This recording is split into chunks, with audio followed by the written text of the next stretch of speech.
They're in absolutely brilliant form. But I do think there's an upset on the card tonight. They're going to win the midfield battle. They're going to win the tie. They can break this Yaya Toure curse on Pep Guardiola. It has to be. Hey guys, and welcome back to the Fans Perspective. And in today's video, it's Champions League predictions video. So we are just hours away from this year's Champions League semi-final second leg. And obviously, the results in the first leg, you've got Inter leading their Milan rivals AC 2-0 in the first leg. And then also on the other side of the bracket, you've got Manchester City and Real Madrid level pegging out of Vinijr's and Kevin De Bruyne's goals. I'm going to give my thoughts to do with form, obviously how they've been playing, who I think is going to come out on top, and all that good stuff. Now, if you do like these sorts of videos, please smash that like button, subscribe to the channel, and hit that notification bell so you know when a video goes live. We're trying so hard to hit 4,000 subscribers as fast as possible. Drop a comment now. Who do you guys think are going to reach the final? Who do you think is going to be the key players, etc. And yeah, I'm not going to bore you too much of an intro. Let's get into it.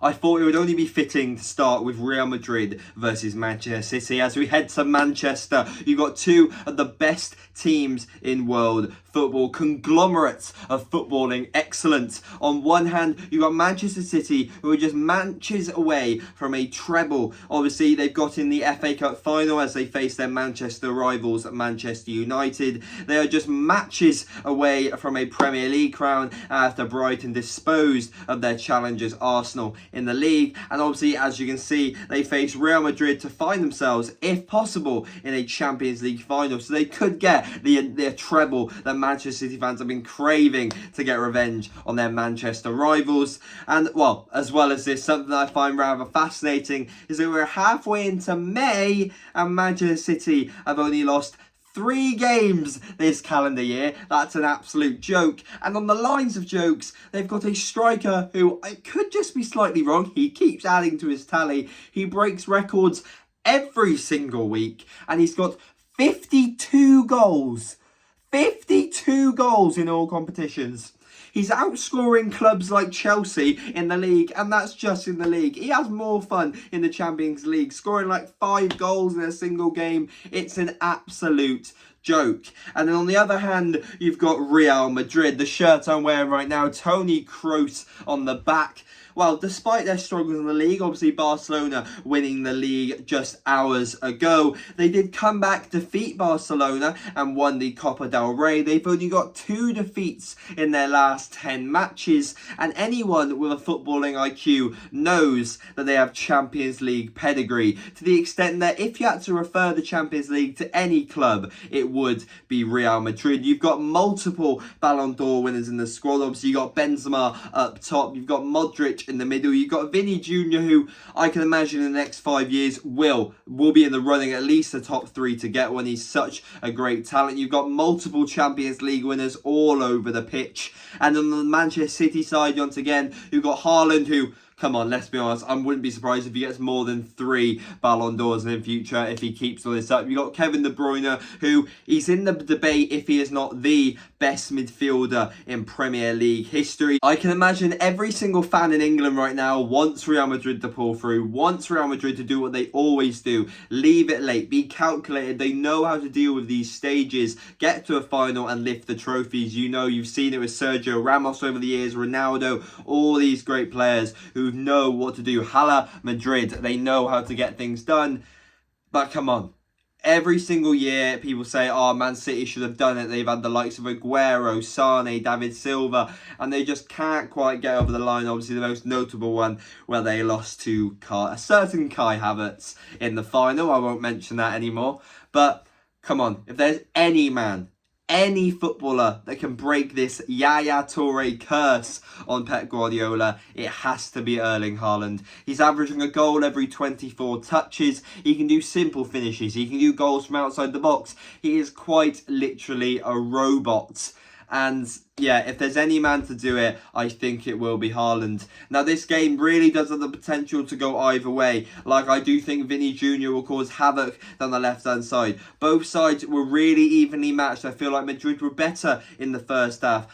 Man City were better in the second half. Like, if we're going back to that first leg, I really think like both teams were trying to just figure each other out. They were trying to find out each other's weaknesses, because something that both teams do really well is they find their opponent's weaknesses and evolve around it. But what they're doing is they're just constantly completing a cycle of each other, so neither of them could break through until Vinny Jr.'s moment of magic, where he struck it into the top left-hand corner and left the Manchester City defenders speechless. With obviously Kevin De Bruyne repeating the feat in the second half, and in my opinion it was a better strike, just the way he struck it with the inside of his boot, and it was a beautiful finish.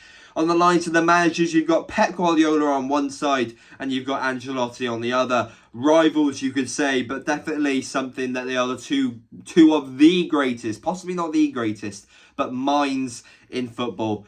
You're not going to see, you've got Ancelotti, who's done it with AC Milan, he's done it with Madrid, he's done it with Chelsea. Do I need to go on? You've got Pep Guardiola, who's doing it with City. He's done it with Bayern, he's done it with Barca.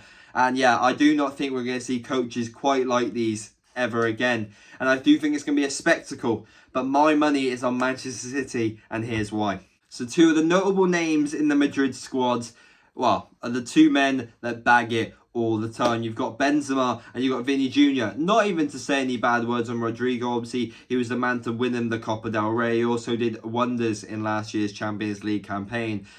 But I think the main reason why Real Madrid win games is their midfield trio. Now, Toni Kroos, he's not getting any younger. I believe he retires at the end of the season. You got Luka Modric, well, class, he's permanent and he is amazing. You got Freddy Valverde, who is a real under-the-radar midfielder. He's got pace, he's got energy, he's got aggression.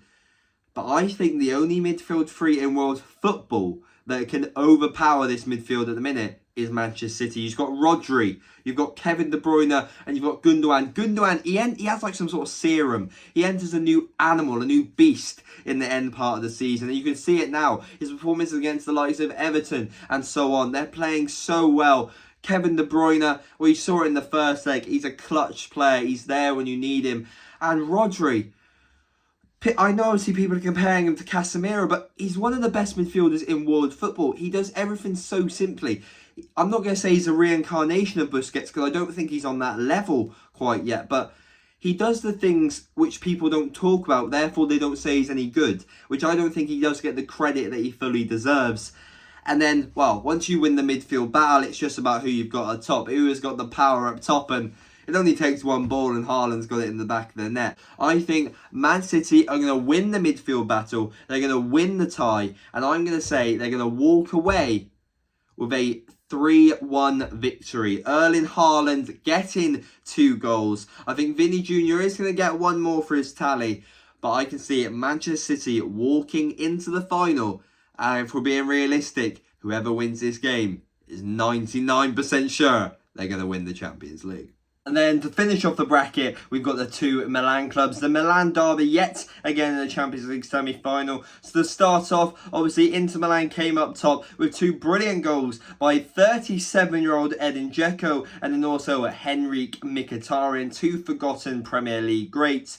And in my opinion, I do believe that Inter Milan were the much better side. Despite Tonali digging in the latter stages, the midfield maestro Barella ran the show, picking key passes, intercepting and just controlling the play of football. Now, it'll be interesting to see what happens. Obviously, AC Milan, after the defeat, spoke to the ultras inside the stadium. You would not see that in English football. It was actually a beautiful sight. And obviously, AC Milan, they've been crumbling. A few defeats in a row recently. Well, 2 back-to-back 2-0 defeats. It seems that they can't play properly with Rafael. And obviously, this tie will depend if Rafael will be back. And I'm not really sure. There has been contradicting reports. Obviously, Inter Milan, they've been an absolute steamroll, winning every single thing in sight. You've got the likes of Roma, Napoli. You've got AC, obviously. You've got recent 6-0 wins. They're in absolutely brilliant form. But I do think there's an upset on the card tonight. Now, I think Olivier Giroud will show his Champions League pedigree and get an early goal. And obviously that always leaves defenders on the back foot. It's a derby, it's a semi-final, need one goal to take it to extra time. And who's going to be there to get it? I'm saying Theo Hernandez. He takes off his shirt. He thinks he's done it. He's taken them to extra time with about 20 minutes to go. And then there we have it. The man, the forgotten man at the World Cup. The man, well, he's not forgotten. Everyone remembers him for his misses. I think Lautaro Martinez will give the goal to send Inter Milan into a Champions League final. I think he's got a redemption arc to look for. I think it will be Inter Milan versus Manchester City in the Champions League final. Yet another brilliant night at the San Siro, but those are my thoughts. What do you guys think? If you have any questions or queries, drop it down in the comment section. Smash that like button if you did enjoy the video. Hit that notification bell and subscribe to the channel. We're trying to hit 4,000 subs. And yeah, do you think AC Milan can come back? Do you think Real Madrid are going to do what they always do and reach the final? Please drop it down in the comment section. I'll try and answer every single one of them. And without further ado, guys, I'll see you guys in the next one. See ya.